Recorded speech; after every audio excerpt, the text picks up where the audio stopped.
তো hey guys, আমি সফর। তো আজকে আমরা কথা হলো বরবাদের সেকেন্ড লুকটা নিয়ে। তো বরবাদের সেকেন্ড লুক নিয়ে ভাই ইন্টারনেটে 3-4 দিন ধরে ভাই অনেক আলোচনাই হচ্ছে যে বরবাদের সেকেন্ড লুক কি রকম থাকতে পারে। অনেকেই বলছে যে বরবাদের সেকেন্ড লুক ভাই শাকিব খানকে এখানে নেড়া মাথায় দেখা যাবে।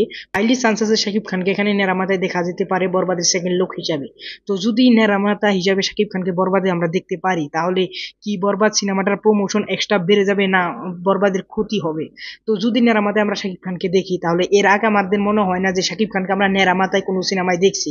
তো অনেকেই বলবেন যে শাকিব খান আগেও সিনেমায় নেরামাতাই করছে। তো ভাই ওগুলো ভাই অখাদ্য, ওখানে ভাই কোনো মেকআপ টেকআপ কিছু না, আমরা সিনেমাগুলো দেখছি। তো সেই জন্য তোমাদেরকে বলছি যে ওইগুলো ভাই মেকআপের কোনো জঘন্য মেকআপ। তো ওইগুলো এই এখানকার কসমেটিক মেকআপের সাথে ভাই তুলনায় আসে না। ওগুলো ভাই নেড়া বাদ দিয়ে দাও, কারণ ওগুলো ভাই কোনো নেড়া মানই ছিল না। তো এখন যদি লেটেস্ট আমরা শাকিব খানের কোনো সিনেমা দেখি, তাহলে আমরা শাকিব খানকে ওই রকম ভাবে নেড়ায় আমরা দেখি নাই।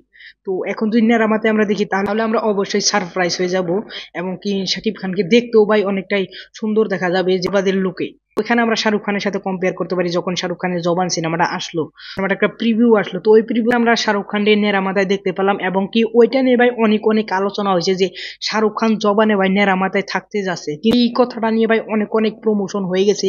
এবং কি অনেক আলোচনা হয়েছে শাহরুখ খান জবানে নেড়ামাথায় থাকবেন। তো এটা নিয়ে অনেক প্রমোশন গেছে। ওই হিসাবে আমরা এখানে বরবাদেও দেখতে পারবো, যদি শাকিব খানকে দেখুম নেড়ামাথায়, তখনও আমরা চমৎকার হয়ে যাবো। আর তখনও ভাই ইন্টারনেটে অনেক অনেক আলোচনা হবে শাকিব খানকে নিয়ে, যে শাকিব খান বরবাদ আমরা নেড়ামাথায় দেখতে পারবো। অনেক কম্পেয়ারও হবে।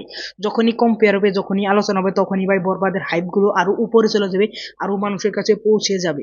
তো আবার এখানে অনেক মানুষও বলছে যে বরবাদের সেকেন্ড লুক ভাই নিশা সওদাগরের সাথে শাকিব খান একটা ফটো তুলছেন। তো ওইটা তোমরা থাম্বনেলে দেখতে পারবে। তো ওই ফটোটার মধ্যে শাকিব খানকে যেভাবে দেখা যাচ্ছে, তো ওইভাবেই মেগাস্টার শাকিব খানকে ভাই আমরা বরবাদের সেকেন্ড লুক হিসাবে দেখতে পারবো।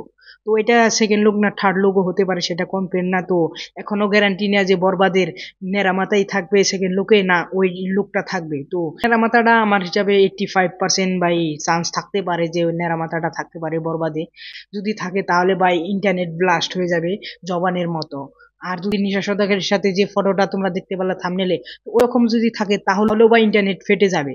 তো ওভারঅল তোমরা কতটা এক্সাইটেড বরবাদের সেকেন্ড লুক নিয়ে? বরবাদের সেকেন্ড লুকে তোমরা কি শাকিব খানকে নেড়া মাথায় দেখতে চাও, না লং হেয়ারে দেখতে চাও? সেটা অবশ্যই কমেন্ট করবে। আমার যদি পার্সোনালি বলি, আমি শাকিব খানকে ভাই নেড়া মাথায় দেখতে বেশি পছন্দ করব। আর শাকিব খানকে ভাই জবরদস্ত দেখা যাবে। তো এটা নিয়ে তোমাদের কি মতামত, প্লিজ তোমরা কমেন্ট করবে। ভিডিওটা ভালো লাগলে অবশ্যই একটা লাইক করবে, চ্যানেলটা সাবস্ক্রাইব করবে। Thanks for watching, by.